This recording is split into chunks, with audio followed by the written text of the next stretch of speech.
Let's go ahead and take a example with 32 test scores given below, and we're going to go ahead and construct parts of the variance for this data.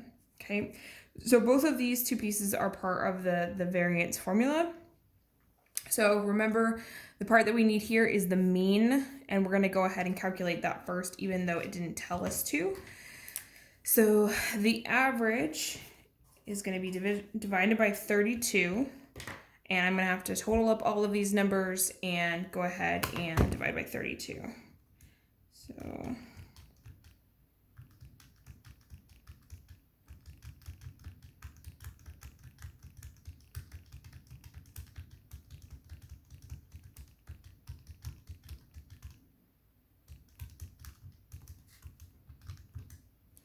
okay, so the average, hold on, it's not matching what I have over on the side over here. Hold on a second. I wonder if I missed a number, which does happen when you have a lot of numbers.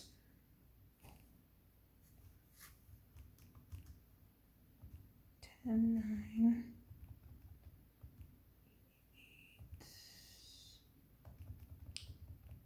9, 5, 7. Well, that's what I'm missing. I'm missing a 7. Yep. And I'm missing another number. 4 6s, 5 5s, 3 4s. Oh, and I'm missing a 3. Okay, there we go. That's better. So now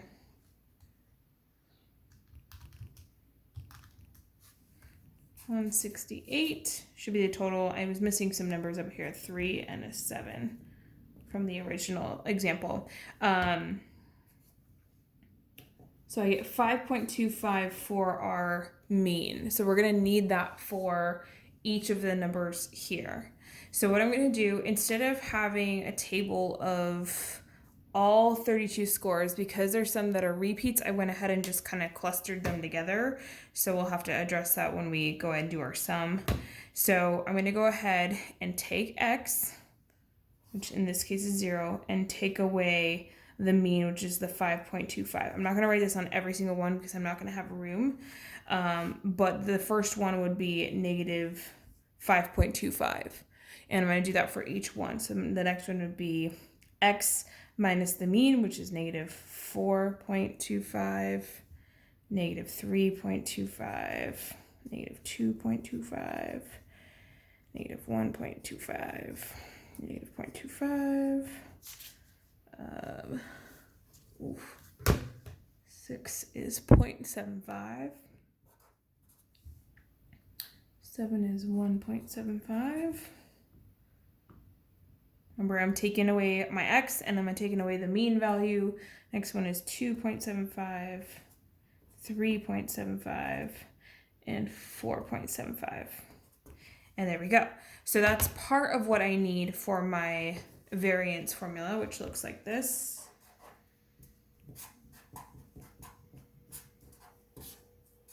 Like that. Okay.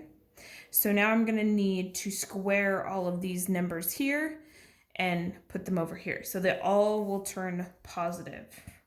I'm going to go ahead and start at the bottom. So 22.65625. I have a list off to the side, so I'm just going to look at that.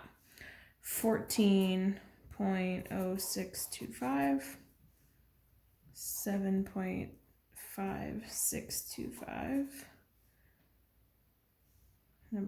So 7 would be 3.0625, 6 0.5625.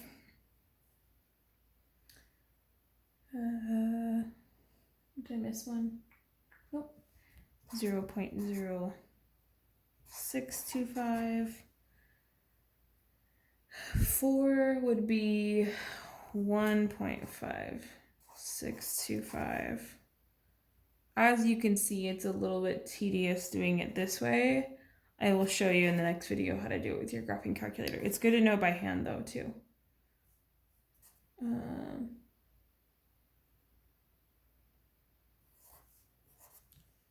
three more numbers.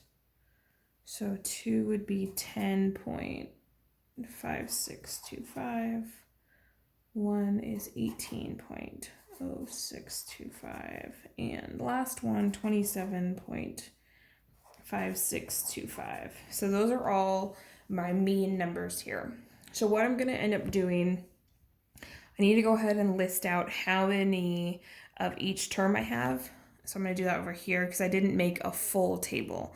So we have 1 0, 2 1s, go back up here, 3 2s, 2 3s, 3 4s, 5 5s, 4 6s, 6 7s, 4 8s, 1 9, and 1 10.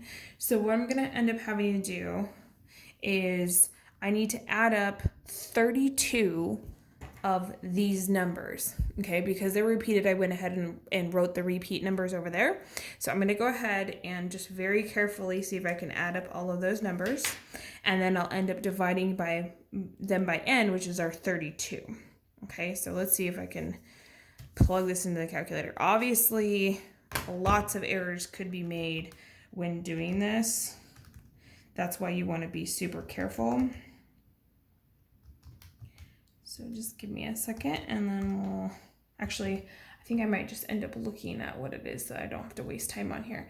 So it says that the sum, and I'm pretty sure they probably rounded up this. So the sum of all of these numbers multiplied by this many times. So I had 122 and 114 and 4 of these 7s and 6 of these 3s and so on and so forth.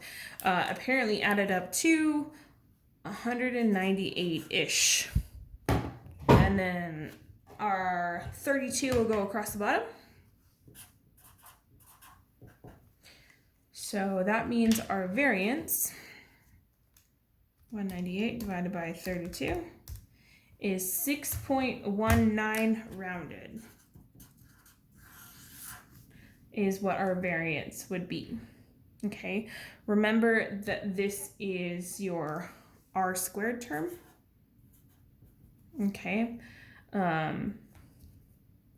it's the sum of the squared distances from the mean divided by the number of total values. So when your next question asks you to go ahead and find the standard deviation, it makes it a lot easier because all you have to do for that is square root it. So r squared, 6.19, square root both sides, and you will get your standard deviation that goes with this data. So square root is 2.49. And there's your standard deviation. So it makes all of this work worth it because it makes the standard deviation super easy.